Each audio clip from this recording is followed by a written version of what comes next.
Hello everyone, welcome to the online coaching. हम लोग discuss करने वाले हैं प्री फर्टिलाइजेशन इवेंट्स और स्ट्रक्चर, यानी निषेचन पूर्व घटनाएं, या हम कह सकते हैं निषेचन पूर्व संरचनाएं।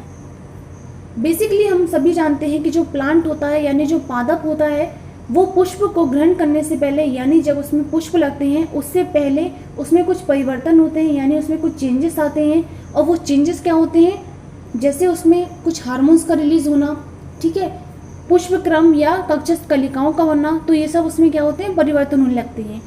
इसी तरीके से जो पुष्प होता है यानी जो फ्लावर पार्ट होता है उसमें भी कुछ स्ट्रक्चर्स बनती हैं, कुछ संरचनाएं बनती हैं, जिसकी रिक्वायरमेंट कैसे होती है, फर्टिलाइजेशन की होती है, यानी जो निषेचन की क्रिया के लिए आवश्यक होती है।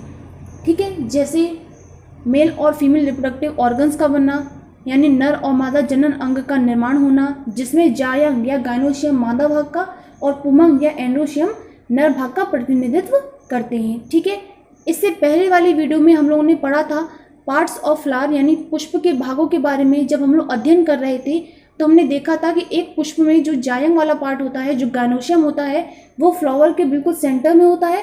देन उसके चारों ओर जो पुमंग के पुंकेसर हैं वो उसे घेरे हुए होते हैं। ठीक है, तो इस तरह से वो अरेंज होते हैं।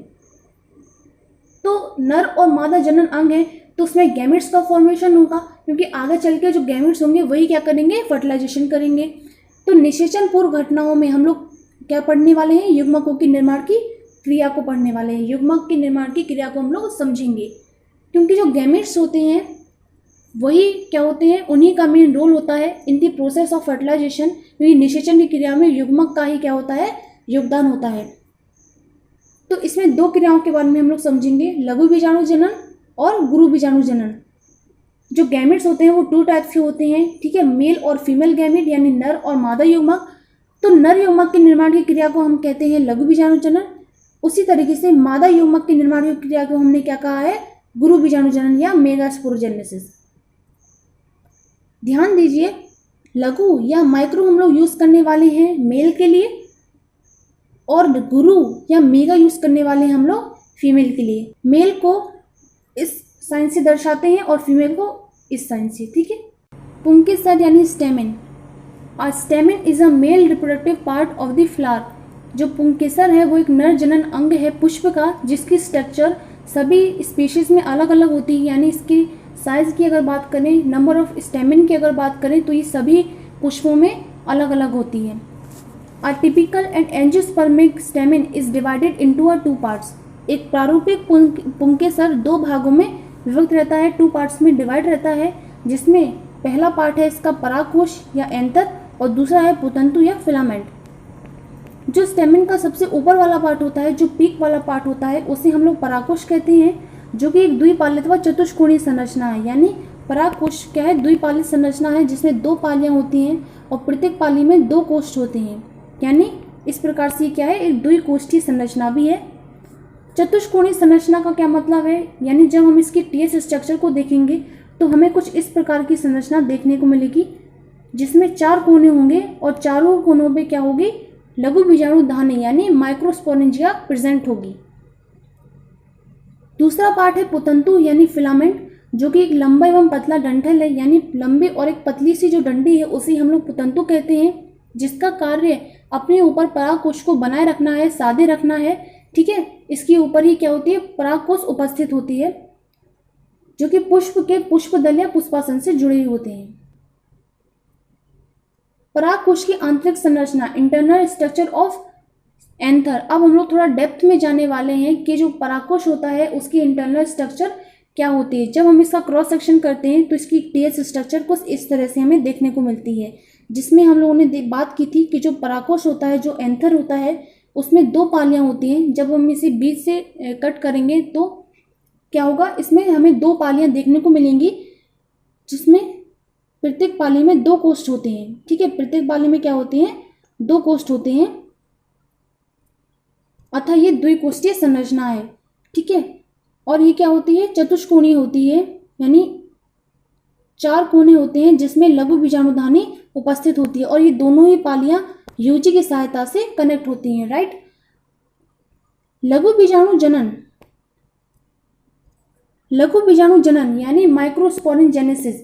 माइक्रो इट्स माइक्रोस्पोर, ठीक है, और जेनेसिस इट्स मीन जनरेशन, यानी माइक्रोस्पोर का जनरेशन होना, मेल गैमेट का फॉर्मेशन होना, ये क्या कहलाता है, लघु बीजाणु जनन या माइक्रोस्पोरोजेनेसिस। पुष्प के नर भाग पुंकेसर यानी स्टेमिन के परागकोश में नर युग्मक या अथवा परागकण का निर्माण होना क्या कहलाता है, लघु बीजाणु जनन। यानी जो फ्लावर है उसके मेल पार्ट यानी स्टेमिन के परागकोश एंथर में मेल गैमेट या पॉलन ग्रेन का निर्माण होना क्या कहलाता है, लघु बीजाणु जनन या माइक्रोस्पोरोजेनेसिस। परागकोश में उपस्थित कोशिकाएं, जो एंथर होता है उसमें बहुत सारी कोशिकाएं होती हैं, यानी बहुत सारे सेल्स होते हैं, जिसमें से जो हमारी पहली कोशिका है यानी पहला जो सेल है वो है अधोस्तरीय कोशिका या हाइपोडर्मल सेल। अधोस्तरीय या हाइपोडर्मल सेल विकसित होती है यानी डेवलप होती है और एक नई कोशिका का निर्माण करती है जिसका नाम है प्रपशु कोशिका या आर्केस्पोरियल सेल। अब आर्केस्पोरियल सेल या प्रपशु कोशिका डिवीजन करती है यानी वो डिवाइड होती है with the help of meiosis यानी समसूत्री विभाजन द्वारा वो विभाजित होती है दो कोशिकाओं में, जिसमें से जो हमारी पहली कोशिका है वो है प्राथमिक द्वितीय कोशिका या प्राइमरी पेरिटल सेल और दूसरी कोशिका का नाम है प्राथमिक पुबीजाणु जनन कोशिका या प्राइमरी स्पोरोजिनस सेल। एक टिपिकल एंथर जो होता है उसकी टीएस स्ट्रक्चर कुछ इस तरह से होती है जिसके चारों कॉर्नर्स पर क्या प्रेजेंट होते हैं, माइक्रोस्पोरेंजिया यानी लघु बीजाणुधानी उपस्थित होती है और सेंटर में कनेक्टिव होता है यानी यूजी होती है जिसके द्वारा दोनों ही पालियां आपस में अटैच्ड होती हैं। अगर हम स्पोरेंजिया को यानी माइक्रोस्पोरेंजिया को अगर हम थोड़ा डिटेल में देखें तो जो हमारी प्राथमिक द्वितीय कोशिका थी यानी प्राइमरी पेरिटल सेल जो थी वो 4 वॉल लेयर्स में यानी 4 परतों में विभाजित हो जाती है यानी परिवर्तित हो जाती है, जिसमें से सबसे बाहर वाली जो लेयर है उसे हम कहते हैं बाह्य त्वचा या एपिडर्मिस। सबसे आउटर वाली वॉल को हम क्या कहते हैं, एपिडर्मिस। जस्ट नेक्स्ट जो इसकी वॉल होती है, जो परत होती है उसे हम कहते हैं एंडोथीशियम। बीच वाली जो परतें होती हैं उसे हम कहते हैं मध्य परत या मिडल लेयर्स। और सबसे इनर वॉल जो होती है, सबसे अंदर वाली जो परत होती है या भित्ति होती है उसे हम कहते हैं टेपिटम। और बीच में हमारा पुबीजाणु जनन कोशिका उपस्थित होती है यानी स्पोरोजिनस टिश्यू या स्पोरोजिनस सेल प्रेजेंट होती है जो कि रिस्पॉन्सिबल होती है for the make pollen grain. ठीक है, अब इनके कार्य क्या क्या हैं, तो जो 3 परतें थी यानी बाह्य त्वचा, अंतःशिशियम और मध्य परत, ये तीनों ही क्या करती हैं, संरक्षण का कार्य करती हैं और स्फुटन का भी कार्य करती हैं। ये परागकोश के संरक्षण का कार्य करती हैं यानी उसे प्रोटेक्ट करती हैं और उससे क्या करती है, स्फुटन यानी स्फुटन का भी कार्य करती हैं। बहुत इंपॉर्टेंट है टेपिटम, यह विकासशील पराग कणों को पोषण प्रदान करता है। जो टेपिटम है वो न्यूट्रिशन का कार्य करता है for the developing pollen grains को, यानी विकासशील हो रहे यानी विकसित हो रहे पराग कणों को न्यूट्रिशन देता है। टेपिटम की कोशिकाएं सघन जीव द्रव्य यानी साइटोप्लाज्म से भरी हुई होती हैं। जो टेपिटम है वो खुद में एक कोशिका है, तो कोशिका में साइटोप्लाज्म होगा, इसीलिए क्या होते हैं, थोड़े डेंस साइटोप्लाज्म से भरी हुई होती हैं। प्राथमिक पुबीजाणुजनन कोशिका या प्राइमरी स्पोरोजिनस सेल, तो जो बीजाणुजन ऊतक है यानी स्पोरोजिनस जो टिश्यू है, एवरी स्पोरोजिनस टिश्यू सेल यानी every cell of sporogenous tissue has a inbuilt capability to make a pollen grain, यानी हर एक बीजाणुजन ऊतक की कोशिका में वो काबिलियत होती है, वो क्षमता होती है कि वो आगे चलकर क्या बना सके, 4 नई कोशिकाओं का या 4 परागकणों का निर्माण कर सके। अगर हम इसकी एक कोशिका को कंसिडर करते हैं तो जो प्राथमिक पुबीजाणुजन कोशिका या प्राइमरी माइक्रोस्पोरोजिनस सेल जो है वो क्या करती है, माइटोसिस करती है यानी समसूत्री विभाजन करती है। और हम जानते हैं कि जो समसूत्री विभाजन या माइटोसिस है उसमें एक डिप्लॉयड सेल डिवाइड करती है 2 सेल्स में, जो कि दोनों की दोनों डिप्लॉयड होती है, यानी उसमें क्रोमोसोम का नंबर जो होते हैं, क्रोमोसोम नंबर्स होते हैं वो हाफ नहीं होते। अब जो इसके दौरान जो कोशिका बनी, माइटोसिस के दौरान जो एक नई कोशिका बनी उसे हम कहते हैं लघु बीजाणु मात्र कोशिका या MMC यानी माइक्रोस्पोर मदर सेल। अब माइक्रोस्पोर मदर सेल डिवाइड होगी म्योटिकली यानी म्योसिस करेगी, अर्धसूत्री विभाजन करेगी और एक नई 4 नई कोशिकाओं का निर्माण करेगी, 4 पराग कणों का निर्माण करेगी जो कि पूरी तरह से क्या होंगे, हैप्लॉइड होंगे। और क्योंकि ये क्लस्टर में प्रेजेंट होंगे, ये क्लस्टर या गुच्छे में प्रेजेंट होंगे, इसीलिए हम इसे कहेंगे बीजाणु चतुष्टय या माइक्रोस्पोर टेट्राड, माइक्रोस्पोर टेट्राड। अब हमारा जो परागकोश है, जो एंथर जो है वो मैच्योर होता है और डेवलप होता है, जिसके दौरान ये जो क्लस्टर था, जो हमारे परागकण थे वो क्लस्टर में जो प्रेजेंट थे वो सेपरेट होते हैं और 4 नए पराग कणों में परिवर्तित हो जाते हैं, जो कि हमारे परागकोश के लघु बीजाणुधानी या माइक्रोस्पोरेंजिया में प्रेजेंट होते हैं। परागकोश की माइक्रोस्पोरेंजिया में इस तरह से 1000 ऑफ पॉलेंस प्रेजेंट होते हैं, क्योंकि जो पॉलेंस होते हैं उनके पॉलिनेशन के चांसेस बहुत कम होते हैं, तो हम पहले ही इतने पॉलेंस बनाकर चलते हैं ताकि इनमें से 2 या 4 तो सही जगह पॉलिनेट हो या निषेचन की क्रिया में भाग ले सकें।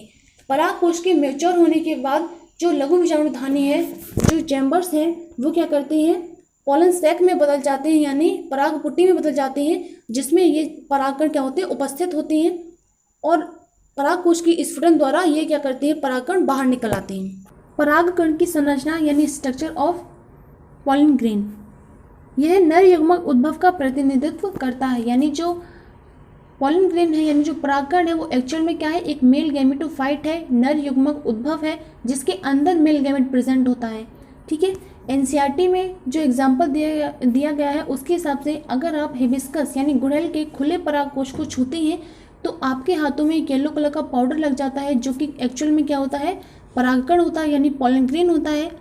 और जब आप एक कांच की स्लेट पर वाटर ड्रॉप रखकर यानी पानी की बूंद रखकर उसके ऊपर इन परागकणों को छिड़कते हैं और माइक्रोस्कोप में जो स्ट्रक्चर आपको देखने को मिलती है वो बहुत ही सुंदर होती है, जिसमें अलग अलग पुष्पों की जो परागकण होती है उनकी स्ट्रक्चर, उनका साइज और उनका कलर सभी चीज़ क्या होती हैं, डिफरेंट होती हैं।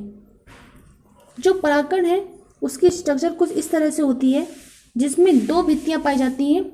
सबसे बाहर वाली भित्ति को हम लोग बाह्य चोल या एक्सान कहती हैं, जो कि स्पोरोपोलिनिन का बना हुआ होता है, जो कि बहुत दृढ़ प्रतिरोधक क्षमता वाला होता है, बहुत ही ज़्यादा हाई रेजिस्टेंस वाला होता है, जिसे तोड़ना क्या होता है, नामुमकिन होता है। चाहे हम कितना भी एसिड यूज़ कर लें, बेस यूज़ कर लें, कोई भी एंजाइम यूज़ कर लें, एंजाइम यूज़ कर लें, ठीक है, या फिर कितना भी ज़्यादा टेम्परेचर की उसमें लिमिट लगा दी, वो क्या करती है, ब्रेक नहीं होती कहीं से भी।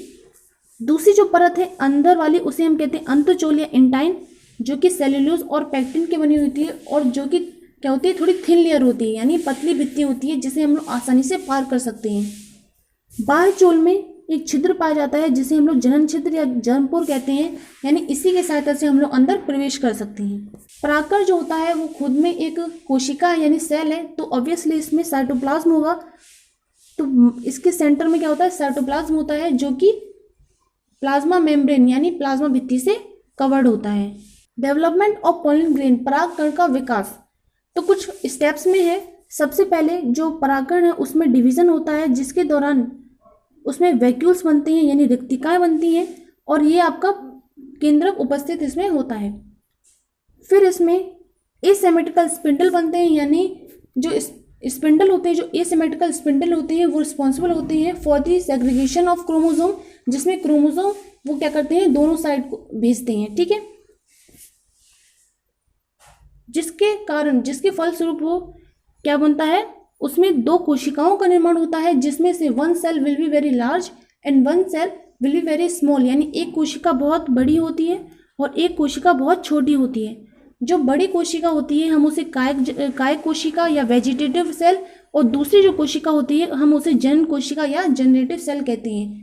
जो कायक कोशिका है उसमें इरेगुलर शेप का क्या होता है, केंद्रक पाया जाता है, और जिसमें साइटोप्लाज्म बहुत ज़्यादा होता है क्योंकि इसमें फूड स्टोरेज बहुत ज़्यादा होता है। दूसरी जो कोशिका यानी जनन कोशिका जो होती है वो थोड़ी छोटी होती है और बहुत सी चीज़ों के लिए वेजिटेटिव सेल पर क्या करती है, वो डिपेंड होती है।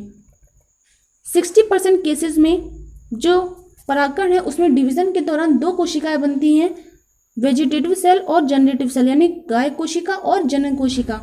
बट 40% केसेस में 40% एंजियोस्पर्म में क्या होता है, डिवीजन के दौरान जो हमारी जनरेटिव सेल है वो माइटोसिस करती है और 2 सेल्स में डिवाइड हो जाती है, जिसके कारण इसमें टोटल कितनी सेल बनती है, 3 सेल बनती हैं, जो कि आगे चलकर पॉलिनेशन करती हैं। तो आज की वीडियो में हम लोगों ने पढ़ लिया कि मेल गैमेट का फॉर्मेशन कैसे होता है। नेक्स्ट वीडियो में हम लोग डिस्कस करेंगे मेगा स्पोरोजेनेसिस यानी गुरु बीजाणु जनन के बारे में, कि उसमें मेल गैमेट का फीमेल गैमेट का फॉर्मेशन किस तरह से होता है। तो गाइस, आई होप कि आपको ये वीडियो पसंद आई हो। So thanks for watching and please subscribe to this channel.